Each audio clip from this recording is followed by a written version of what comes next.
ছোট্ট বন্ধুরা, ফিরে এলাম। আশা করছি সকলে ভালো আছো। গল্প নিশ্চয়ই শুনছো। ছোটদের ছোট ছোট গল্প বিভাগে আজকে তোমাদের জন্য একটি সুন্দর গল্প নিয়ে এসেছি। আজকের এই গল্পের নাম সূর্যের স্ত্রী সংজ্ঞা। তোমরা অনেক দেবতার নাম জানো। সেই দেবতাদের মধ্যে বিশ্বকর্মার নাম নিশ্চয়ই শুনেছ। এই বিশ্বকর্মা ছিলেন কারিগরদের দেবতা। তো তোমরা কি জানো এই বিশ্বকর্মারও একটি মেয়ে ছিল, তার নামে হচ্ছে সংজ্ঞা। তো এই সংজ্ঞাকে কেউ কেউ খুব স্নেহ করে উষা, সুরেণু বলেও ডাকত। আর 5টা মেয়ের মতো সংজ্ঞা তার বাপের বাড়িতে সুখে স্বাচ্ছন্দ্যে দিন কাটাচ্ছিল। কিন্তু মেয়েদেরকে তো একদিন শ্বশুর বাড়ি যেতেই হয়। তার পিতা বিশ্বকর্মা যোগ্য পাত্র খুঁজে শেষে সূর্যদেবের সঙ্গে তার বিয়ে দিলেন। এই সূর্যদেবের সঙ্গে বিয়ে হওয়ার পরেই বেচারি সংজ্ঞার দুঃখের দিন শুরু হলো। সূর্যের প্রচণ্ড তেজ, উগ্র তেজ, আমরা এত দূরে থেকেও এই তেজ সহ্য করতে পারি না। তাহলে স্বাভাবিকভাবে তোমরা বুঝতে পারছো যে সূর্যের কাছে গেলে আমাদের কি অবস্থা হতে পারে। এমনও শোনা যায়, এখন যেমন সূর্যের তেজ আমরা শরীরে অনুভব করি, এর চেয়ে নাকি একসময় অনেক বেশি তেজ তার ছিল। তবে একটা বিষয়, সূর্য কিন্তু এত সুন্দর তখন দেখতে ছিলেন না। এত সুন্দর তার চেহারা, গোলগাল চেহারা কিন্তু ছিল না। তখন সূর্যদেব কদম ফুলের কেশরের মতো তার চারদিকে কিরণে ছোটা তিনি ছড়িয়ে দিতেন। সেই তেজ যে কি ভয়ঙ্কর, সেই ভয়ঙ্কর তেজ একমাত্র সংজ্ঞা বুঝেছিল। কারণ সংজ্ঞাকে সূর্যদেব বিয়ে করে যখন নিয়ে যান, তারপর থেকেই সংজ্ঞা বুঝতে পেরেছিল। এই সংজ্ঞা সূর্যের সেই তেজ সহ্য করার অনেক চেষ্টা করেছিল। সূর্যের প্রচণ্ড তেজে সংজ্ঞার শরীর ঝলসে যায়, পুড়ে যায়, গায়ে অনেক ফোসকা পড়ে যায়। তার দুর্দশার আর শেষ থাকলো না। তবু অনেক দিন তিনি সূর্যদেবের সেবা যত্ন করলেন। দিন যায়, দিন যায়। শেষে সংসার যাপন করতে করতে সূর্যদেব এবং সংজ্ঞা 2 পুত্র এবং 1 কন্যা লাভ করলেন। এই পুত্র কন্যারা দূরে দূরে খেলে বেড়ায়। তাদের তো কোনো কষ্ট হয় না, যত কষ্ট সহ্য করতে হয় এই সংজ্ঞাকে। কারণ তাকে তো সবসময় সূর্যের কাছে থাকতে হয়, তার সেবা যত্ন করতে হয়। দীর্ঘদিন ধরে সূর্যের প্রচণ্ড তেজ সহ্য করতে করতে সংজ্ঞার শরীর একেবারে মাটি হয়ে গেল। সে আর সহ্য করতে পারছে না। নিরুপায় হয়ে সংজ্ঞা শেষমেশ এমন একটি বুদ্ধি বার করল। সেই বুদ্ধির কথা তোমাদের শোনাই। সংজ্ঞা তো বিশ্বকর্মার মেয়ে, কাজেই নানা রকমের কারিগরি তারও জানা ছিল। তিনি খুব গোপনে একটি নিরিবিলি জায়গায় এমন একটি মেয়ে তৈরি করলেন। সেই মেয়েটি দেখতে হুবহু একেবারে সংজ্ঞার মতো। কেউ দেখে বুঝতেই পারবে না যে এ সংজ্ঞা নয়, অন্য কেউ। তার উপরে আরেকটি সেই মেয়ের গুণ ছিল। কি গুণ? সূর্যের তেজে তার কিছুই হয় না। সংজ্ঞা সেই মেয়ের নাম রাখলেন ছায়া। ছায়া হাত জোড় করে সংজ্ঞাকে বলল, আমাকে কি করতে হবে? সংজ্ঞা বললেন, অনেকদিন বাপের বাড়ি যাইনি, বাবার জন্য মন খুব খারাপ লাগছে। আমি বাপের বাড়ি যাব।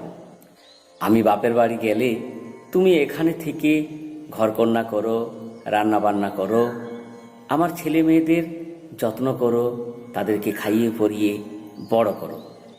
হ্যাঁ, আরেকটি কথা, ঘুণাক্ষরেও কেউ যেন না জানতে পারে যে আমি বাপের বাড়ি চলে গেছি।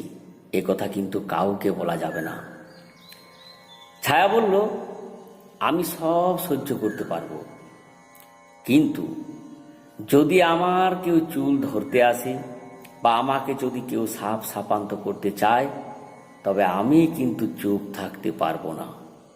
সংজ্ঞা ছায়ার কথায় সায় দিয়ে ছায়াকে সেখানে রেখে ভয়ে ভয়ে তার পিতা বিশ্বকর্মার কাছে গিয়ে উপস্থিত হলেন। হঠাৎ করে সংজ্ঞাকে বাপের বাড়িতে আসতে দেখে বিশ্বকর্মা একটু অবাকই হলেন, কিন্তু তার মেয়ের দুঃখ যে কি তিনি বুঝতে পারলেন না।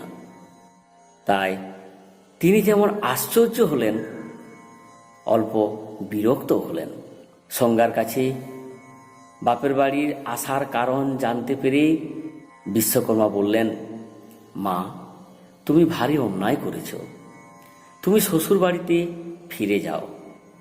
সে ভেবেছিল বাপের বাড়িতে এসে পরম যত্নে সমাদরে সে কয়েকটা দিন কাটাবে, কিন্তু তার পিতা এমনভাবে তাকে বকুনি দিল, এমনভাবে তাকে ভৎসনা করল, সংজ্ঞা খুব দুঃখ পেল। তার দুঃখের আর শেষ থাকলো না। সে দেখল যে এই বকুনির জ্বালায় বাপের বাড়িতে থাকা তার পক্ষে অসম্ভব। কি আর করা যায়? সংজ্ঞা একটি ঘটকি সাজালেন। সেই ঘটকিতে চড়ে সকল দেশের উত্তরে কুরুবর্ষ বা উত্তর কুরু বলে একটি জায়গা আছে, সেই জায়গাটি খুব মনোরম। সেখানে সুন্দর সবুজ মাঠের কচি কচি ঘাস আছে, সেই ঘাসগুলি খেতে কিন্তু খুব মিষ্ট। সংজ্ঞা ছুটতে ছুটতে ছুটতে ছুটতে সেই উত্তর কুরুর দেশে গিয়ে উপস্থিত হলেন। সেখানকার মাঠের সুন্দর মিষ্ট মিষ্ট ঘাস খেয়ে মনের আনন্দে দিন কাটাতে লাগলেন। সেখানে সূর্যের প্রচণ্ড তেজ তাকে আর সহ্য করতে হয় না। বাপের বাড়িতে এসে যেভাবে তিনি বকুনি খেলেন, সেখানে আর বকুনিও খেতে হয় না। এদিকে হয়েছে কি, সূর্যদেবের ঘরে কাজকর্ম বেশ ভালোই চলছে। ছায়া দেখতে একেবারে সংজ্ঞার মতো, তাকে চেনা খুব মুশকিল, আর সে কাজকর্ম করে খুব সুন্দর। সুতরাং সূর্যদেব কোনো অবস্থাতেই টের পেলেন না যে এখানে এরকম ভয়ানক একটি কাণ্ড ঘটেছে। কিন্তু ছেলেমেয়েরা কিছুদিন পর বুঝতে পারল যে মা তাদের আর আগের মতো ভালোবাসছেন না। ছেলেমেয়েরা জানুক আর না জানুক, ছায়া তো তাদের মা নয়, তাহলে সে তাদেরকে মায়ের মতো কি করে এত ভালোবাসবে? 3 ছেলেমেয়ের মধ্যে মনু ছিল একেবারে শান্তশিষ্ট। তাকে আদর করলেও যা, না করলেও তাই। আদর না পেয়ে সে চুপ করে থাকত। কিন্তু যম ছিল খুব রাগী। মায়ের ভালোবাসা না পেয়ে সে একদিন মায়ের উপরে খুব রেগে গেল এবং অভিমান ভরে সে ছায়াকে পা দেখিয়ে বলল, তোমাকে লাথি মারব। ছায়া তো আর তাদের মা নয়। ছায়াও তখন খুব রেগে গেল এবং অস্থির হয়ে বলল, বটে, এত বড় তোর আস্পর্ধা, তোর ওই পা খসে পড়বে। ছায়ার কাছে এই অভিশাপ পেয়ে যম কাঁদতে কাঁদতে তার পিতা সূর্যের কাছে গিয়ে উপস্থিত হলো।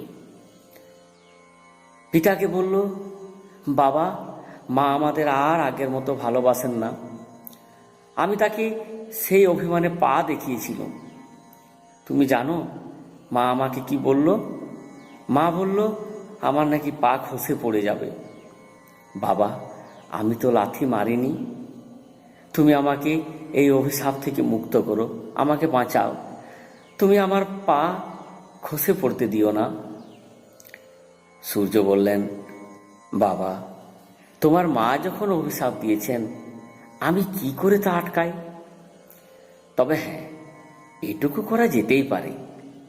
তোমার পা হয়তো খসে পড়বে না, কিন্তু তোমার পায়ের মাংস ধীরে ধীরে ধীরে ধীরে পোকায় কিন্তু খেয়ে নেবে, আস্ত পাটা পড়ে যাবে না। এরপর সূর্যদেব শশব্যস্ত হয়ে ছায়ার কাছে গিয়ে উপস্থিত হলো এবং ছায়ার কাছে জানতে চাইল, তুমি মা হয়ে ছেলের সঙ্গে এমন ব্যবহার কেন করছো?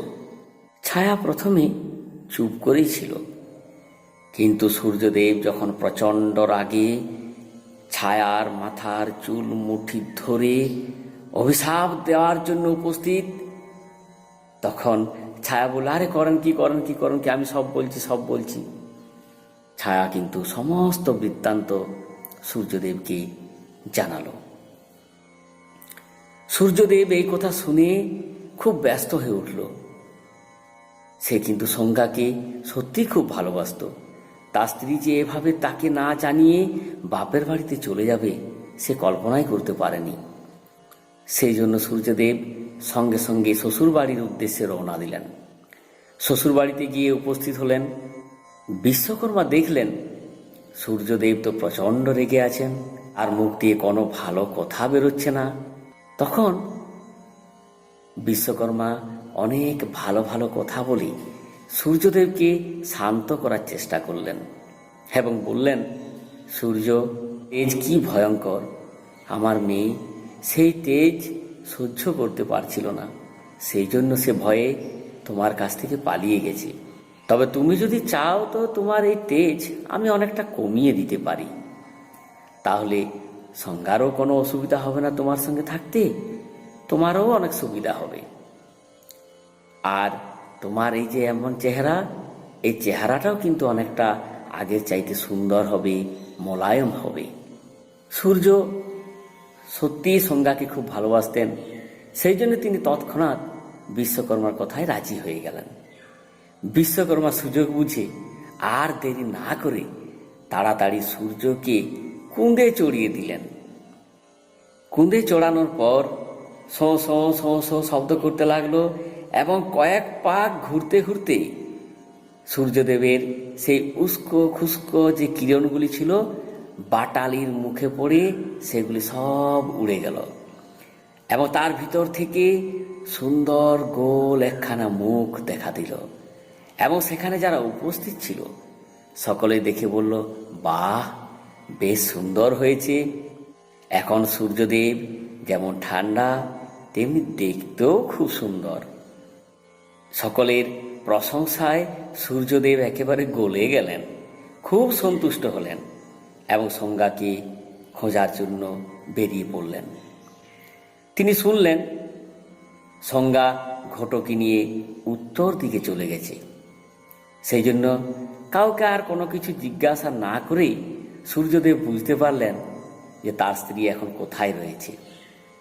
সঙ্গা ঘটকি সাজিয়ে গিয়েছিলেন, সূর্যদেব সাজালেন ঘোড়া। তারপর সেই যে সেখান থেকে তিনি চিহি চিহি শব্দে ছুট দিলেন আর একেবারে সঙ্গার সামনে গিয়ে উপস্থিত হলেন। সঙ্গা তার স্বামী সূর্যদেবকে চিনতে পারেননি। তিনি কি করে জানবেন যে ওই চিহি চিহি শব্দে যে ঘোড়াটি ছুটে আসছে সেটি তার স্বামী? কাজেই সেই ঘোড়ার ডাক শুনে প্রাণপণে ছুটে পালিয়ে গেলেন। কিন্তু বেশিক্ষণ তিনি আর ছুটে পালাতে পারেননি। শেষমেশ সূর্যদেবের সঙ্গে তার সাক্ষাৎ হলো এবং তাদের মধ্যে সমস্ত মান অভিমান সব শেষ হয়ে গেল। তারা আবার পুনরায় ফিরে এলো এবং সুখে সংসার যাপন করতে লাগলো। তাহলে ছোট্ট বন্ধুরা, তোমরা সূর্যদেবকে প্রতিদিন দেখো। সূর্যের এই তেজ তোমরা নিশ্চয় দেখেছ। তো পুরাণে এই যে গল্প, সেই গল্পে সূর্যের তেজ কি করে কমলো বা সূর্যের স্ত্রী কে ছিলেন সেটি তোমরা জানতে পারলে। আশা করছি তোমাদের গল্পটি ভালো লেগেছে। তোমরা সঙ্গে থাকো, আগামী দিনে তোমাদের জন্য আবার সুন্দর সুন্দর গল্প নিয়ে আসবো। সকলে ভালো থাকো, সুস্থ থাকো।